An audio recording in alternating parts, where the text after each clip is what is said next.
John chapter 19. Then Pilate took Jesus and had him flogged. The soldiers twisted together a crown of thorns and put it on his head.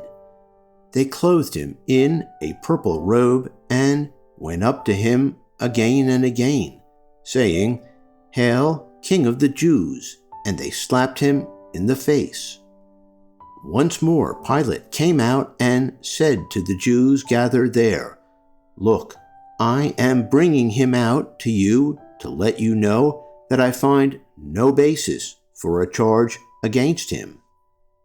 When Jesus came out wearing the crown of thorns and the purple robe, Pilate said to them, "Here is the man."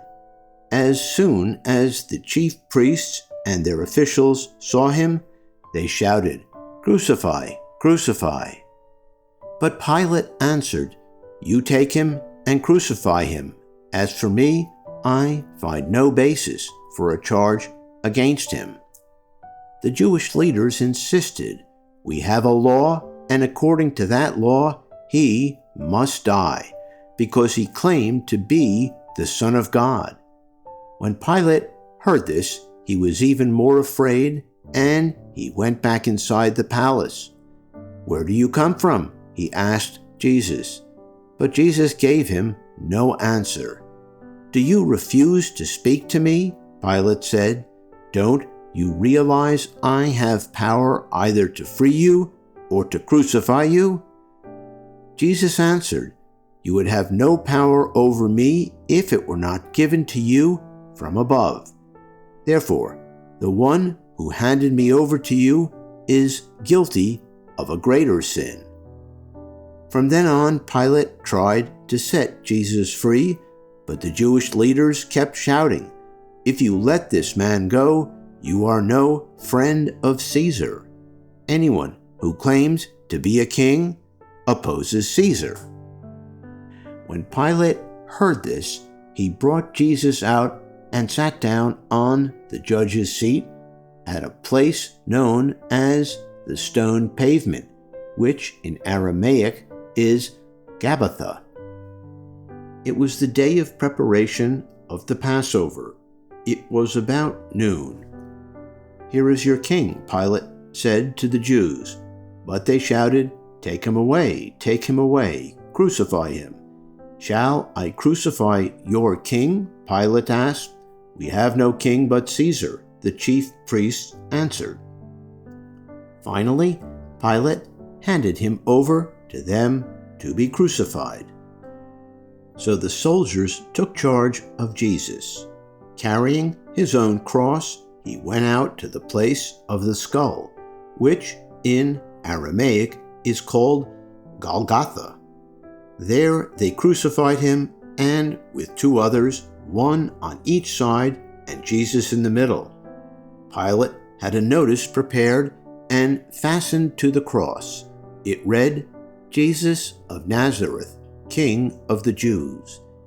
Many of the Jews read this sign, for the place where Jesus was crucified was near the city, and the sign was written in Aramaic, Latin, and Greek. The chief priests of the Jews protested to Pilate, "Do not write the King of the Jews, but that this man claimed to be King of the Jews." Pilate answered, "What I have written, I have written." When the soldiers crucified Jesus, they took his clothes, divided them into 4 shares, one for each of them, with the undergarment remaining. This garment was seamless, woven in one piece from top to bottom. "Let's not tear it," they said to one another. "Let's decide by lot who will get it." This happened that the scripture might be fulfilled that said, "They divided my clothes among them and cast lots for my garment." So this is what the soldiers did. Near the cross of Jesus stood his mother's sister, Mary, the wife of Clopas, and Mary Magdalene. When Jesus saw his mother there and the disciple whom he loved standing nearby, he said to her, "Woman, here is your son," and to the disciple, "Here is your mother." From that time on, this disciple took her into his home. Later, knowing that everything had now been finished, and so that Scripture would be fulfilled, Jesus said, "I am thirsty." A jar of wine vinegar was there, so they soaked a sponge in it, put the sponge on a stalk of hyssop plant, and lifted it to Jesus' lips. When he received the drink, Jesus said, "It is finished." With that, he bowed his head and gave up his spirit. Now it was the day of preparation, and the next day was to be a special Sabbath. Because the Jewish leaders did not want the bodies left on the crosses during the Sabbath, they asked Pilate to have the legs broken and the bodies taken down. The soldiers therefore came and broke the legs of the first man who had been crucified with Jesus, and then those of the other. But when they came to Jesus, they found that he was already dead. They did not break his legs. Instead, one of the soldiers pierced Jesus' side with a spear, bringing a sudden flow of blood and water. The man who saw it has given testimony, and his testimony is true. He knows that he tells the truth, and he testifies so that you also may believe. These things happen so that the Scripture would be fulfilled. Not one of his bones will be broken, and as another Scripture says, they will look on the one side they have pierced. Later, Joseph of Arimathea asked Pilate for the body of Jesus. Now, Joseph was a disciple of Jesus, but secretly because he feared the Jewish leaders. With Pilate's permission, he came and took the body away. He was accompanied by Nicodemus, the man who earlier had visited Jesus at night.